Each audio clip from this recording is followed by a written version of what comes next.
অতি গুরুত্বপূর্ণ 5টা আমলের কথা বলবো ইনশাআল্লাহ। কয়টা আমল? 5টা আমলের কথা বলবো। জীবনের তরে এই 5টা আমল সারা জীবন নিয়মিত আঁকড়ে ধরবেন, আমল করবেন। যারা নিয়ত করতেছেন হাত তোলেন। আল্লাহ আমাদের সবাইকে আমল করার তৌফিক দান করুন। আল্লাহ আমাদের সবাইকে কবুল আর মঞ্জুর করুন। নাম্বার 1, সবচেয়ে বেশি যেটা করতে হবে পরিমাণে, জুমার দিন, জুমার রাত, বৃহস্পতিবার সন্ধ্যা থেকে নিয়ে শুক্রবার সন্ধ্যার আগ পর্যন্ত পরিমাণে সবচেয়ে বেশি করতে হবে যে আমলটা, সেটা হলো দুরূদ শরীফের আমল। কিসের আমল? ভাইরা, দুরূদ এমন একটা আমল, আপনি যদি শুধু দুরূদের এই আমলটাকে আঁকড়ে ধরেন, সবসময় আপনার মুখ দিয়ে দুরূদ বের হতে থাকে, পড়তে থাকেন, তো নবী করিম সাল্লাল্লাহু আলাইহি সাল্লামের ভাষ্য অনুযায়ী, তার ওয়াদা অনুযায়ী, ইদান তুকফা হাম্মুক ওয়া তুগফার যামবুক, তোমার যত পেরেশানি আছে নবী সাল্লাল্লাহু আলাইহি সাল্লাম বলেছেন, এই সব পেরেশানি দূর করার জন্য এই দুরূদের আমলটা যথেষ্ট হবে ইনশাআল্লাহ। এবং গুনাহ মাফের জন্য এই দুরূদের আমলটা কি হবে? যথেষ্ট হবে। নবী করিম সাল্লাল্লাহু আলাইহি সাল্লাম বলেছেন, মান সাল্লা আলাইয়া মাররাতান সাল্লাল্লাহু আলাইহি আশরা, যে ব্যক্তি আমার প্রতি একবার দুরূদ পাঠ করবে, আল্লাহ রাব্বুল আলামিন তার প্রতি 10 বার রহমত নাজিল করবেন। কয়বার রহমত নাজিল করবেন? আপনার জীবনে 10টি জায়গায় খুব ক্রাইসিসে পড়ে গেছেন, কোন জটিল সিচুয়েশনে মুখোমুখি হয়ে গেছেন, বিপদের মধ্যে পড়ে গেছেন, ওই জায়গায় আল্লাহর রহমত পাবেন। এরকম একবার দুরূদ পাঠ করবেন, হক আদায় করে যথাযথভাবে মহব্বতের সাথে 10 করবেন।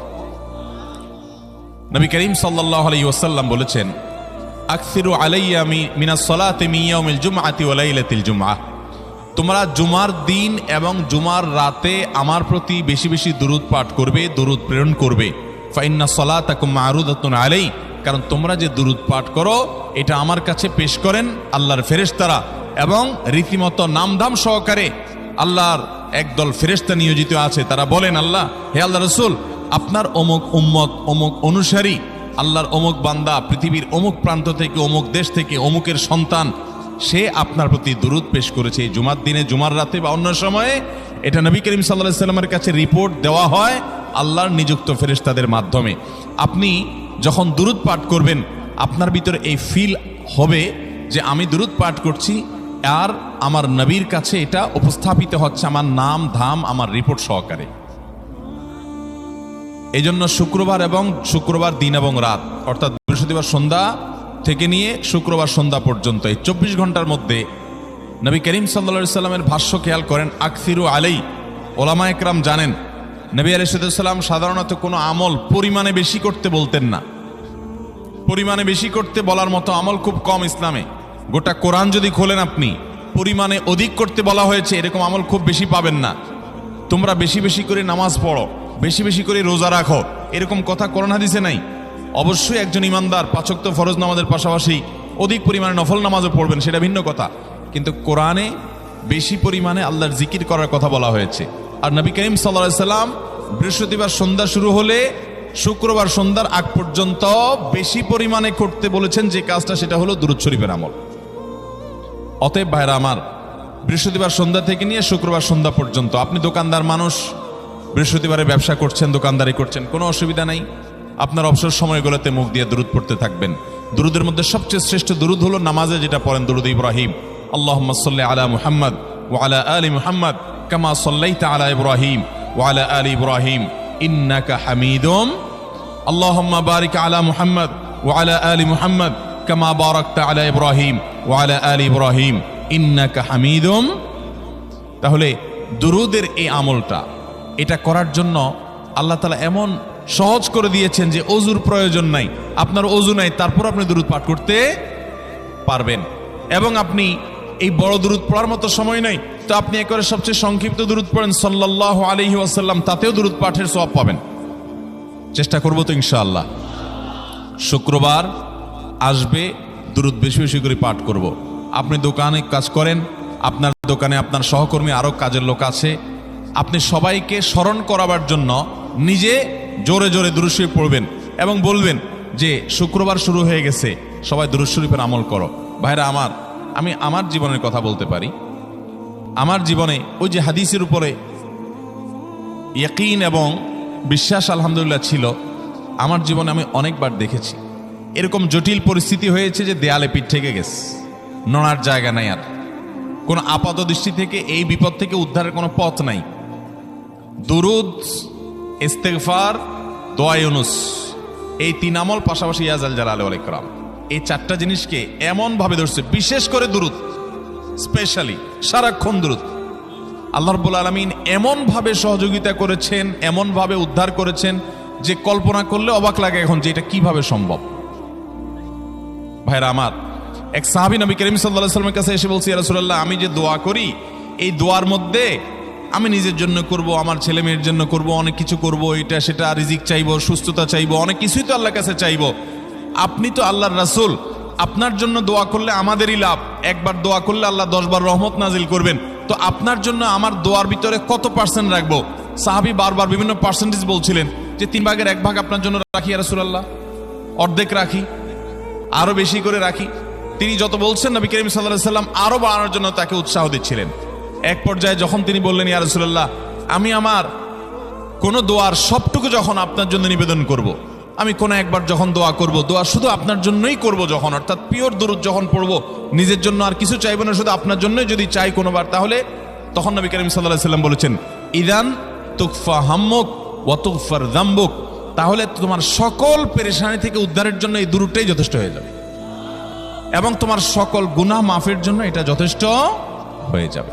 মোহতারাম হাজিরিন, দুরুদের আমলটা এত সুন্দর আমল, কিন্তু আবার তাড়াহুড়া করে পড়বেন না, সাল্লাল্লাহু আলাইহি ওয়াসাল্লাম সাল্লাল্লাহু আলাইহি ওয়াসাল্লাম সাল্লাল্লাহু আলাইহি ওয়াসাল্লাম সাল্লাল্লাহু আলাইহি ওয়াসাল্লাম সংখ্যা বাড়ানোর জন্য হুলস্থুল করে পড়লেন না, মুহাব্বতের সাথে সাল্লাল্লাহু আলাইহি ওয়াসাল্লাম সাল্লাল্লাহু আলাইহি ওয়াসাল্লাম আল্লাহুম্মা সাল্লি আলা মুহাম্মদ, অর্থ বুঝে বুঝে আল্লাহুম্মা সাল্লি আলা মুহাম্মদ মানে কি, আল্লাহ আপনি মুহাম্মদের প্রতি শান্তি বর্ষণ করুন। আরে ভাই, মুহাম্মদ সাল্লাল্লাহু আলাইহি ওয়াসাল্লামের প্রতি আল্লাহ তাআলা শান্তি এমনি বর্ষণ করবে, আপনি আমি দোয়া করলেও করবে, না করলেও। কিন্তু মাঝখান থেকে আমরা, ভাইরা আমার, কোনো বড় কর্মকর্তার কাছে আপনার কোনো কাজের ঠেকা আছে, কর্মকর্তার ওই ছেলেটার আপনি দেখছেন যে খাচ্ছে না, আপনি যদি বলেন, স্যার ছেলেটা খাচ্ছে না স্যার, একটু ডাক্তার দেখান স্যার, এভাবে তো বাঁচবে না, ওর কষ্ট হচ্ছে স্যার, আপনি বললেও উনি ওনার ছেলের দিকে কেয়ার করবে, কিন্তু আপনি এটা বলার কারণে তার নৈকট্য পাবেন কি পাবেন না, তার সিম্প্যাথি পাবেন কি পাবেন না। আরশে আজিমের মালিক তার হাবিবকে এত মহব্বত করেন, তিনি তার হাবিবের প্রতি এমনিতেই রহমত নাজিল করবেন, তাকে বিভিন্ন মর্যাদা আগে থেকেই দেওয়ার ঘোষণা দিয়ে রাখছেন, কিন্তু আপনি আমি দোয়া করলে আল্লাহ তাআলা তার মাধ্যমে আমাদের ভাগ্যকে সুপ্রসন্ন করে দিবেন। দুরুদের আমলকে জীবনের তরে আঁকড়ে ধরবেন ভাই, শুধুমাত্র জুমার দিন আর জুমার রাত না, সব সময় অধিক পরিমাণে। এরাবিয়ানদের মধ্যে আমলটা খুব বেশি আছে, তাদের দেখবেন তারা 2টা আমল, মুখে 2টা আমল, ভালো মন্দ তাদের মধ্যেও আছে, কিন্তু এই 2টা আমল তাদের মধ্যে খুব ভালো। বেশিরভাগ মানুষই দেখা যায় অবসর সময় আস্তাগফিরুল্লাহ, ইস্তিগফার করছে অথবা দুরুদের আমল করছে। আমাদের অবসর সব সময়গুলো নিয়ে গেছে মোবাইল ফোন। ভাইরা আমার, 4 বছর 5 বছর 6 বছর 7 বছর 10 বছর ধরে মোবাইল টিপতেছেন, ফেসবুক টিপতেছেন, ইউটিউব টিপতেছেন। বুকে হাত দিয়ে আমাকে জবাব দেয়া লাগবে না, নিজের বিবেককে একটু জবাব দেন। এই 10 বছর ফেসবুক, ইউটিউব, টিকটক, হোয়াটসঅ্যাপ টিপে আপনার অর্জন কি হয়েছে একটু হিসাব মিলান। এই যে স্ক্রল করতেছেন আঙ্গুল দিয়া, ঘন্টাকে ঘন্টা এই আঙ্গুল দিয়ে টানছেন টানছেন, নিচের দিকে যাচ্ছেন স্ক্রল করে ফেসবুকে, ইউটিউবে, একের পর এক, আপনার জীবনে অর্জনটা কি হয়েছে বলেন? ভাইরা আমার, এই মোবাইলের নিয়ন্ত্রণ করতে হবে, প্রয়োজনে ব্যবহার করতে হবে, কিন্তু এটাকে অনিয়ন্ত্রিত ব্যবহার করা যাবে না। একেবারে যখন তখন সারাদিন টিপাটিপি করলেন, আজকাল তো পোলাপান টয়লেটে গেলেও নিয়ে যায়। আল্লাহ তাআলা আমাদেরকে এই রোগ থেকে বেঁচে থাকার তৌফিক দান করুন। ভাইরা আমার, জীবনটাকে পরিবর্তন করতে হয়, সারা জীবন তো একরকম থাকলে হবে না। বহুত পাগলামি করেছি, আসুন নিজেকে সংশোধন করি। তাহলে জুমার দিন উপলক্ষে 1 নম্বরের আমল বলেছি, বেশি বেশি কোন আমল করতে হবে? সারা জীবন মনে রাখবো তো ইনশাআল্লাহ। বাসা বাড়িতে পরিবারের লোকদেরকে মনে করাবো তো ইনশাআল্লাহ। আমি আমার ড্রাইভার থাকুক, আমার ছেলে মেয়ে থাকুক, আমার পরিবারের লোক থাকুক, আমি আমার কথা আপনাদের বলি উৎসাহের জন্য, যে জুমার দিন শুরু হয়ে গেলে আমি, শুধু আমি না, আমার পরিবার অন্যান্যরাও একে অন্যকে আমরা স্মরণ করে দিই। কে কে দুরূদ পড়তে কতবার পড়ছো, কেউ পড়ছে কিনা একবারও, সন্ধ্যা হয়ে গেছে, অনেক হয়ে গেছে, সবাই শুরু করি, আমলটা করবো তো ইনশাআল্লাহ। নাম্বার 1। নাম্বার 2, জুমার দিন উপলক্ষে অন্য যে কোনো দিনের চাইতে জুমার দিন অর্থাৎ শুক্রবারের ফজর নামাজ পুরুষরা মসজিদে জামাতের সাথে পড়বেন, জামাতের সাথে পড়ার নিয়ত করবেন পাক্কা। কারণ অন্য যে কোনো দিনের ফজর নামাজ না, শুধুমাত্র যত নামাজ আছে, নবী করিম সাল্লাল্লাহু আলাইহি সাল্লাম বলেছেন আফদালুস সালাওয়াতে ইনদাল্লাহ, আল্লাহর কাছে দুনিয়ার সব নামাজের মধ্যে, 5 ওয়াক্ত সাধারণ নামাজগুলোর মধ্যে সবচেয়ে উত্তম নামাজ হলো সলাতুল ফজরে মাআল জামাআতে ইয়াউমাল জুমআ, জুমার দিন ফজরের নামাজ জামাতের সাথে আদায় করা হলো যত নামাজ আছে এর মধ্যে সবচেয়ে শ্রেষ্ঠ নামাজ। তাহলে জুমার দিনে এই বিষয়টা বিশেষভাবে খেয়াল রাখবো। জুমার দিন ফজর নামাজটা পুরুষরা কোথায় পড়বো, এবং সেটা বৃহস্পতিবার থেকে পরিকল্পনা শুরু করবো যে কালকের ফজর নামাজ যাতে কোনো অবস্থাতে আমার মিস না হয়। আমাদের আখিরাতের ব্যবসা এটা ভাই, আখিরাতের কারেন্সি সংগ্রহ করা। যত খুঁটে খুঁটে ভালো ভালো আমলগুলো করবেন, আপনার আমল নামাতে আমল সওয়াব জমা হতে থাকবে। চেষ্টা করবো তো ইনশাআল্লাহ। আমাদেরকে শয়তান অন্যদিন ফজরের নামাজ পড়ার সুযোগ হলেও শয়তান এমন ভাবে আমাদেরকে ধোঁকা দেয়, শুক্রবারে ফজরটা পড়াটা সবচেয়ে বেশি কঠিন হয়ে যায়। কেন জানেন? কারণ ইবলিস তো জানে হাদিস, আপনি জানেন না, হয়তো অনেকে হয়তো আজকে শুনছেন, আপনি আমি কোনো হাদিস না জানতে পারি, ইবলিস ঠিকই জানে যে ফজর নামাজ এই দিন যদিও জামাতের সাথে ফজর পড়ে ফেলায়, তাহলে তোর আখিরাতের ব্যবসা অনেক দূর আগায় যাবে। ওর সাথে তো আমাদের বাবা আদমের সাথে সেই চ্যালেঞ্জ, আদম আলাইহিস সালামকে সিজদা করতে বলা হয়েছে, সে তো করে নাই, তার সৌজন্যে বা তার জন্য সিজদা নিবেদন করে নাই। আল্লাহ তাআলা সেজন্য তাকে জান্নাত থেকে বের করে দিয়েছে। তার কারণে এই ইবলিস তখনই আল্লাহর সাথে, আল্লাহর সামনে চ্যালেঞ্জ ছুড়ে দিয়েছে আদম আলাইহিস সালামের সাথে যে লা উবিয়ান্নাহুম আজমাইন, আমি আদমের সব সন্তানগুলোকে পথহারা করে ছাড়বো, ওদেরকে জান্নাতের পথে চলতে দিব না। এই জন্য আল্লাহ তাআলার কাছে সে কিছু পাওয়ার চাইয়া নিছে।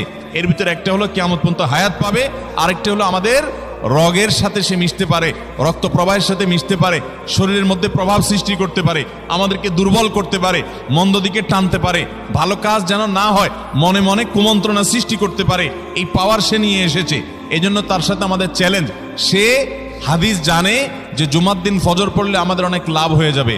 এই জন্য সে বৃহস্পতিবার রাতে, অন্য দিন যদি আপনি 10টা 11টা বা 11:30টায় ঘুমান, 12টায় ঘুমান, জুমার দিন অর্থাৎ বৃহস্পতিবার দিবাগত রাতে আইসা ইবলিস বলে, আরে পাগল হইছস, কালকে হলো শুক্রবার, দোকানদারি নাই, ব্যবসা নাই, চাকরি নাই, মহিলাদেরকে বলে কালকে পোলাপানের স্কুল নাই, মাদ্রাসা নাই, আজকে একটু টক শো, মিষ্টি শো, নাটক, সিনেমা, ইউটিউব, ফেসবুক, ওয়াজই শুন অন্তত। শয়তান কি বলে, ঠিক আছে তো যদি এত ফিল্ম দেখতে মনে না চায়, তো যদি মুসলমান হস, নেককার হস, তো ঠিক আছে অমুক হুজুরের ওয়াজ শুন। এই হুজুরের ওয়াজ শোনাত লাগাই দিয়ে রাতে 1টা 2টা পর্যন্ত পার করে দিল। এরপরে ফজর নামাজ ওর জামাতের সাথে মিস শেষ। ভাইরা আমার, প্রত্যেক বৃহস্পতিবার আসলে সন্ধ্যার সময় প্রতিজ্ঞা করব, সপ্তাহের অন্য দিন যদি আমার ত্রুটি বিচ্যুতি হয়ও আমি সেটাকে কারেকশন করার চেষ্টা করব, কিন্তু শুক্রবার ফজরটা পুরুষ হিসাবে আমি জামাতের সাথে পড়বই পড়বো। তার জন্য রাতে আগে আগে শোবো, ডাবল ট্রিপল অ্যালার্ম দিয়ে শোবো, অন্য নামাজি বন্ধুকে বলবো ফোন দিয়ে ডেকে দিবি, একে অন্যের সহযোগিতা করব, কিন্তু ফজরের নামাজ জুমার দিন ছাড়বো না ইনশাআল্লাহ। ঠিক আছে তো? কয়টা আমল হলো? 2টা। মনে রাখবেন তো ইনশাআল্লাহ। আগামী বছর তো আমার মাহফিল আমি আর করব না, কিন্তু আগামী বছর যে মাহফিল করবেন সে আলোচককে আমি রিকোয়েস্ট করবো ইনশাআল্লাহ, আয়োজকরা এটার সবক যেন নেয় আগামী বছর। দিতে পারবেন তো ইনশাআল্লাহ? আমল যদি করেন তাহলে সবক ঠিকই দিতে পারবেন। ওই যে ভাই সবগুলো শুনে দিছে, কারণ এই আমল করেন। আচ্ছা, 3 নম্বর আমল হলো সূরা কাহাফ পড়বো। কোন সূরা পড়বো? সূরা কাহাফ। যারা কোরআন পড়তে পারেন না তারা শুনবেন, আর যারা পড়তে পারেন তারা নিজে পড়বেন। সূরা কাহাফ যদি জুমার দিন কেউ পড়ে, নবী করিম সাল্লাল্লাহু আলাইহি সাল্লাম বলেছেন এই সূরাটা তার জন্য নূর হবে, নূর, আলো আল্লাহর তরফ থেকে। কিয়ামতের ময়দানে ভয়াবহ গুটগুটে অন্ধকার হবে। কিয়ামতের একটা ভয়াবহ শাস্তি হলো অন্ধকারের শাস্তি।